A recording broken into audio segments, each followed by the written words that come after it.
Hello, everyone, and welcome to another episode of Spotlight on Security Tech Insights. Today, we are going to get deep in the weeds into our 2025 security predictions brought to you from Cohesity. During this session, we're going to talk about the impact of AI on everything from cybersecurity to the job market.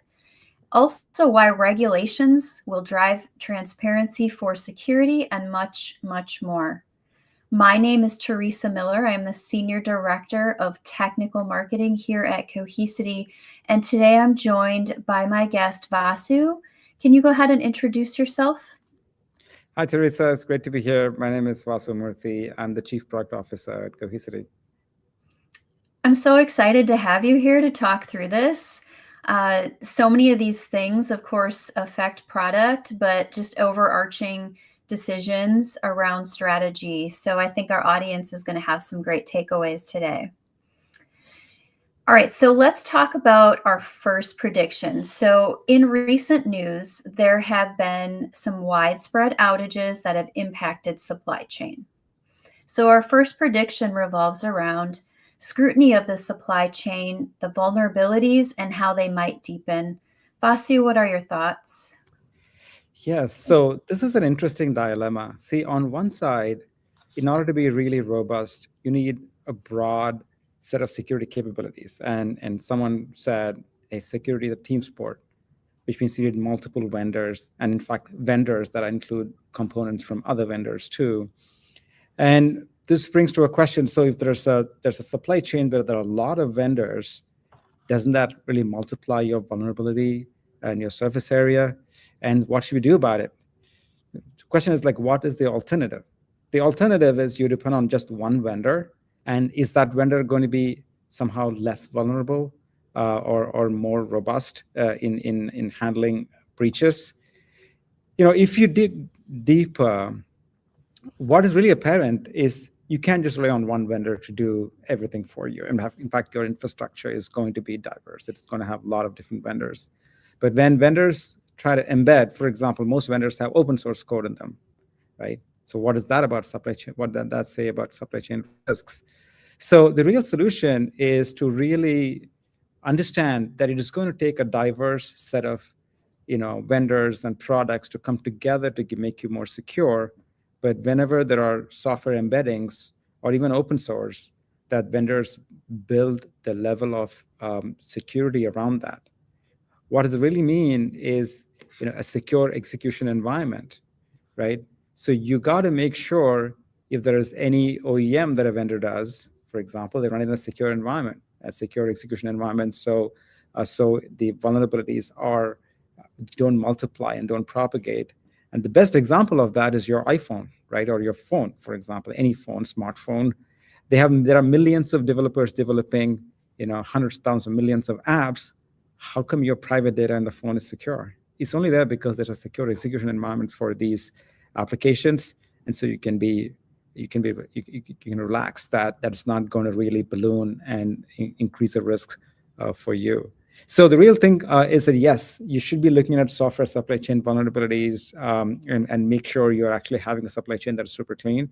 You need to pick vendors that have the secure environments to run any code for that matter that access your data, not just third-party code, including open source code.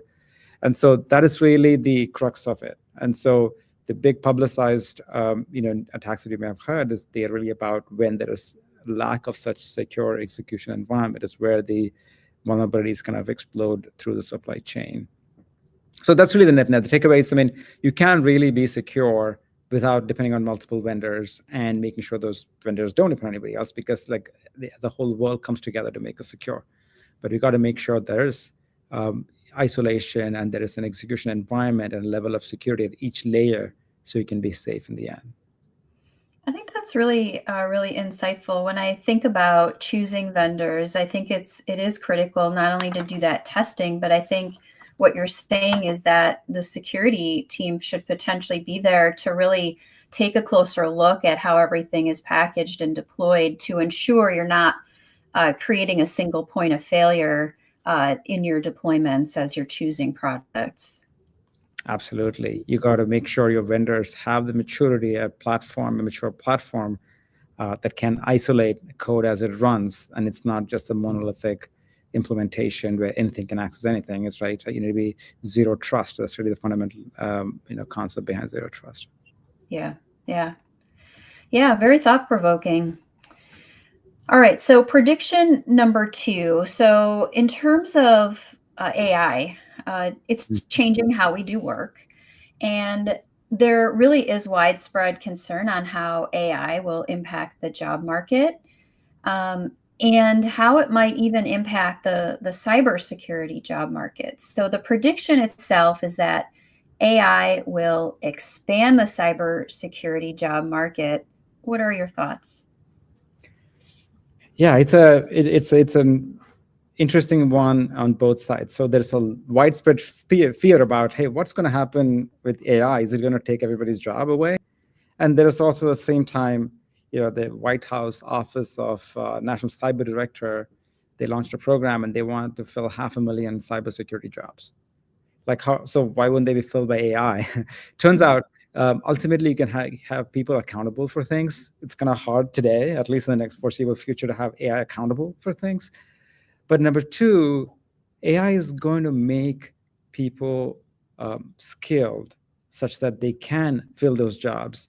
I mean, what is really needed from a person that satisfies one of these requirements is an ability to learn, curiosity, to understand the goals, have the right decision making ability.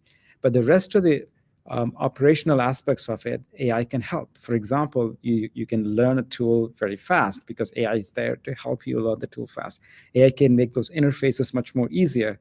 So AI can expand the job market because your specific skill required doesn't have to be at a certain level where you have to spend a lot of time with specific tools. So it can make a tool use very easy. Even on the higher end, it's still going to be when AI is used to by both sides, so by adversaries as well as for folks that are trying to secure. There's going to be a level of skill that is required to really attack those gnarly problems and deep security issues. So there is going to be more need for people that really bring a lot of expertise to it, that have a lot of experience and expertise and insights into it. But there's also going to be a lot of opportunities for people with less skill who can really be augmented by AI to really play a crucial part in cybersecurity in the market. Yeah, so I think as I listen to what you're saying and what I feel like I'm observing out in the industry is it's not replacing people, it's creating different types of jobs, but also building efficiencies into the people side of the job, which is a win-win in my eyes. Yes, and so it's going to be easier for someone that is level-headed and has great common sense, curiosity, and hunger to get things done, to be a cybersecurity operator, or fill one of these cybersecurity jobs, and that actually is great for the economy. Hmm. For sure. Okay, so our third prediction revolves around cloud and the fact that in general, enterprises have proven that they're not going to go all in on cloud. It's likely going to be a hybrid. So the prediction itself is as enterprises continue to accelerate public cloud adoption, certain workloads will remain on-prem for the foreseeable future. Why is this the trend, Vasu? Yeah, great question, Teresa. So if you see, cloud is a great place for because it is software defined. You can get what you want very fast.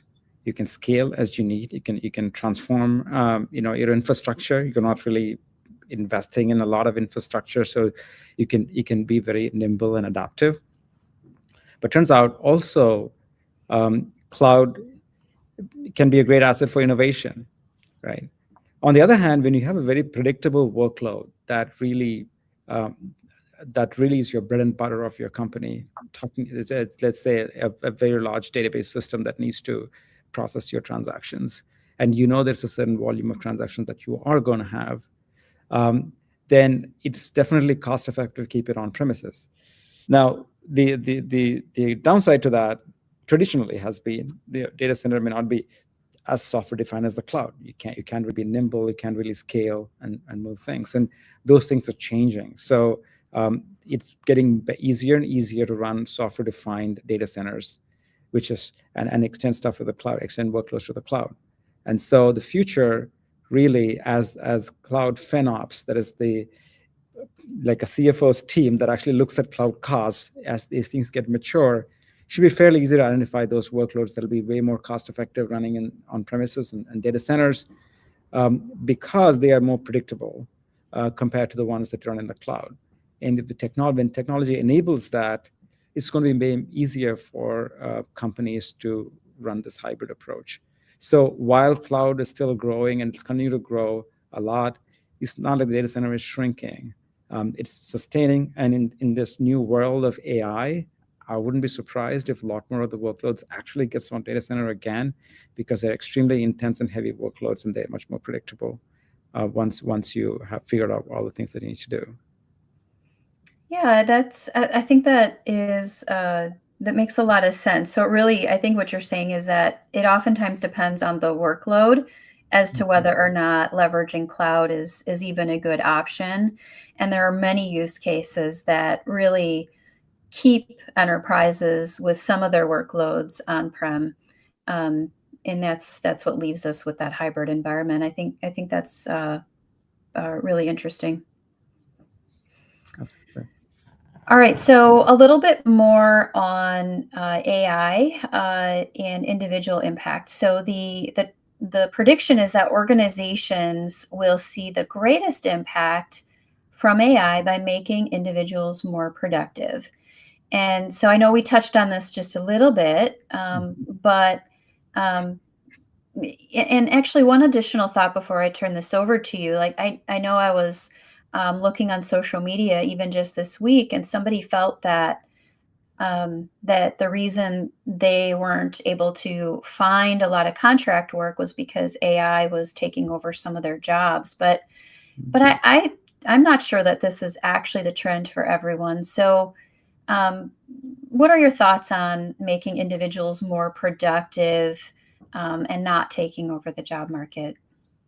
Yeah, it's a great question, and I think in the long run, we don't know how things are going to be, but we know right now, maybe this year, and maybe even in the next couple of years, most of what AI has been able to do is to synthesize what is out there and make it available at fingertips. It's your next version of search. It knows natural language really well, and even in images, and it can really help us be more productive. I'll give you an example. So I had a teacher who was trying to teach a student how to write well. Now, writing well has two parts of it. Like, what's your intention, how you're getting your idea across, and then how you present it, like what's your language and stuff like that. Turns out this particular student wasn't really paying much attention about the intention behind what to write. So it turns out the results, when they actually produced their work, was beautifully written, but it was garbage because it didn't have a cohesive story or cohesive message underneath it, right? So while today AI can really help us write good language and a presentation, the idea behind that, intentionality behind that, the meaning behind that is still coming from someone who is trying to communicate, and that is only a person can do, right? And then the other side, like if you want to know, if you want to do specific things. For example, this new year, I thought, hey, I want to send a note to a lot of people who I corresponded over the last year, and I asked AI to write me a program to find out all the people that I've emailed in the last year, and it was able to do it in a few moments. And wrote a Google App script, and I pasted it in my Gmail. It's covered my entire email and made a spreadsheet of all the people that I've talked to. Then I asked it to write a program to send a message to all of them, and I actually did go ahead and send it. So, I was so impressed because in a matter of 25 minutes, I've actually corresponded with 100 people, and in some personalized manner too. And so that's what AI can do. Today, the best AI makes individuals more productive, and that is why that's why companies are going to see the impact. Time will tell, and as technology improves, that may change over time. But this right now, that is really how most companies are benefiting. It is improving individual productivity and really helping overall productivity because of that. It's not because that AI is just replacing someone. Yeah. There's someone I was talking to that actually is over in Europe, uh, more of an industry peer, not a colleague, but they use it as a productivity tool every day. They're like, it just makes me more efficient and be able to get through my work more quickly. And they even had a lot of success with leveraging it for translations. So, translating from German to English or other languages. So I think that's really interesting from a productivity perspective. And I know one of the use cases we talk a lot about at Cohesity is even like the governance and compliance search and Mhm. being able to, take large amounts of information and be able to get to the answer, as you had even mentioned for your use case, but get there faster within minutes. So, yeah, I think I think you're right in terms of like this is absolutely like the best way to think about AI here in the near term. Yeah, it's so great even for brainstorming and stuff. I mean, so getting started quickly and being able to do something fast, and so we can get more time to do other things, or Yeah. maybe not other things. So maybe relax, I guess. Get a little extra free time out of it. Yeah, yeah, that'd be great. Fantastic. All right. So our fifth prediction is revolving around bad actors potentially leveraging AI and cyber attacks, leaving enterprises at greater risk than ever. So the prediction itself is that with the AI arms race underway in cybersecurity, those not using AI could potentially be left behind. What are your thoughts? Yeah, it really, I really agree with it. The way it's really what it sounds like, right? So some days when you get your Nigerian prince email, you're able to say, yeah, it's a spam, right? And most spam or phishing attacks in the past have been coming from people that were not native English speakers or native speakers in whatever language they're trying to phish. But that's no longer the case because LLM have made knowledge of a language or very good knowledge of a language and like not necessary, right, to be effective. That actually illustrates, going forward, we'll find it extremely hard to differentiate, say, a phishing email from a legitimate email just based on how it is written. So we've got to be much more sophisticated in figuring out why something is phishing or not. So that's just one instance of a security vulnerability that, or a way we were able to guard against that vulnerability that we will not be able to do in the future.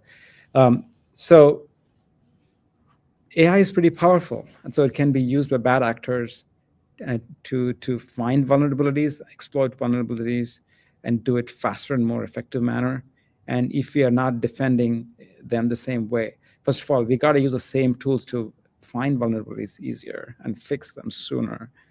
Even beyond that, predict the type of attacks that could happen and take on the fight, right? So it's like, you don't want to take a dagger to a gunfight. So that is really where this is going. So it'd be very important for cybersecurity companies to use AI, anticipate the way the infrastructure is going to be attacked, the data is going to be attacked, and be prepared and being able to even go on the offensive in terms of preventing such attacks. And so this will evolve really, really fast, and we got to keep up in this arms race that's already ongoing. Yeah. Well, I think it's really important that you were able to talk about that today because I don't know that enterprises are ready for it. And I think some of it goes back to one of the other predictions where you were really talking about the tooling in the supply chain and choosing your vendors. I think that indirectly, yet very much supports this because if you have the right tools for prevention, it in theory should do something to hopefully block that Nigerian prince email Mhm. and not leave it to the user who potentially is receiving it. So I think it's an overlap on this one a little bit. Yeah, yeah, and as it gets more difficult to manually figure these things out, the tools need to get more sophisticated. Hmm. Absolutely. So we have one more prediction, but then I know we also have some additional thoughts from the Cohesity side before we close things out today. So let's go ahead and talk about the last prediction. So global regulations will force companies to be transparent about their cybersecurity posture. That's the prediction. So what are your thoughts on that, Vasu? Yeah, so this takes me back a few years where the predominant sentiment in IT departments was, "Hey, if you're attacked by ransomware and the attack was successful, you know, it's a matter of shame, right?" And we've come a long way to realize that, look, the adversaries, they're trying to attack all the time, and they're going to get in some time. So we can never, like, million to million, prevent every cyber attack that happens. And so the best thing IT departments can do is to, first of all, try the best to prevent. But when the attack happens, succeeds, when the breach happens, they're able to detect quickly and be able to respond and recover quickly. And that's what they should be really honing their skills in doing. And for a public company, it's material. This is a material thing, for a public company. And so recently, SEC came with a bunch of rules that require disclosure of such cybersecurity incidents, within 4 business days.